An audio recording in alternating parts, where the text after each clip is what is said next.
Top at 4 o'clock, it's an eclipse extravaganza across America. Parts of the country going dark for a celestial spectacle some will only see once in their lifetime. Only 15 states fell in the path of totality. And this is what it looked like for the millions who traveled to one of those spots to get a glimpse of this rare phenomenon, the moon completely blocking out the sun. For us here at home, we got to witness only a partial eclipse with 46% coverage, but it was still a sight to see. The next total solar eclipse in the U.S. won't happen until 2044. And our teams are out in the field for this historic moment. Local 10's Andrew Perez leads us off live from Dallas, Texas, right in the path of totality. Andrew, what was it like?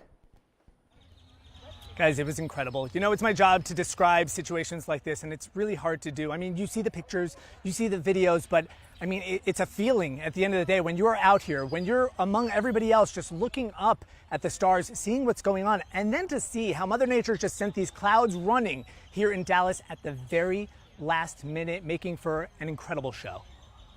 15 states experiencing totality. We're in Texas here with NASA. By close to 12:30 Central Time, the moon starts to creep on in. It's nearly spiritual is the best way to describe it. Just how the world was illuminated differently, you know, it just was a wild experience. It's scientific, but it feels like magic. People have come from around the world and across the country for this moment. Everyone's coming together, and we don't have a lot of that, and that's part of the cool thing about this.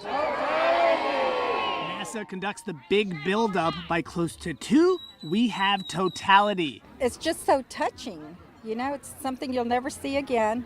It's something I told my granddaughter that my mother and my grandmother never got to experience. I was so touched by it. I cried. A rare experience felt by millions all across the continent, from Mazatlan, Mexico, up through Texas, well past this view out of Arkansas. A moment we will not see for another 2 decades here in the U.S. And scientists were out here in Dallas, actually all along the path of totality, to study the sun's atmosphere during all of this. Just an absolutely incredible sight, guys. I'll send it back to you. I mean, you have to keep saying how incredible it was just to witness that and have so many people coming together all over parts of the country. Andrew, walk us through it one more time. So you grab your glasses, you put them on, you looked up because you had to enjoy it too. But then did you look around at everybody else? I mean, what was that like? It's tough because it's like I'm trying to gather content for you guys so I can show you guys at home in South Florida, you know, what everybody's seeing. So it's like I'm looking around, I'm kind of studying the environment, I'm talking to people as I go. But there's this one moment where I just stopped because there was a lot going on. I took a deep breath and I just looked up and I'm like, you know what, I'm going to have this moment for myself. It's incredible. I mean, the way that I would describe it is it was just still. It was just silent. There was just a different energy about the atmosphere, a different energy about the crowd as well. And everybody just kind of taking in this moment, realizing how small we are, how powerful the sun is. Even when the sun was pretty much blocked, I would say, what, 90, 95%, there was still a decent amount of light out here, which speaks to the power of the sun. But then once it was completely covered, I mean, that just changed the game. I mean, everybody was just in absolute awe. The animals kind of quieted down. The wind suddenly stopped. And then before you know it, boom, the light kicks right back in. I'm so happy that you gave yourself that moment and that you didn't shove a microphone under someone's face as they were experiencing the total eclipse. You know, Nicole and I were talking before the show, talking about how people have legitimately lost their minds over this. Is there something that we're not getting because we weren't experiencing this in person? So obviously, taking this in person is completely something that we will never understand because the pictures don't do it justice. Do you agree with that?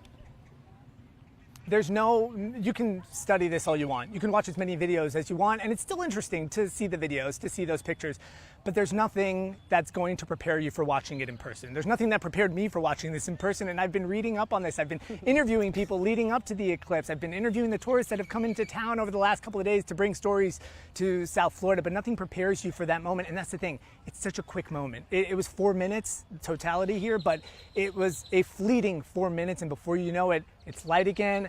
The wind kicks back in. I mean, I feel a breeze right now. It's just a completely different atmosphere. I've never seen him that giddy, ever. No, me too. I was thinking that too. It's so nice to see you out there covering it and enjoying it. Geeking out, guys. Yeah. I'm geeking out. I had to change out of my solar eclipse touristy t-shirt because it was actually getting kind of cold out here. But now the sun is out. It's hot. I mean, the sun hits very differently here in Dallas than South Florida. I'll tell you that much. We've been sweating. No, but it's worth it. It's worth it. So nice to be covering a story where everybody's smiling, you know? All right, thanks, Andrew. Yeah. We'll see you a little bit later.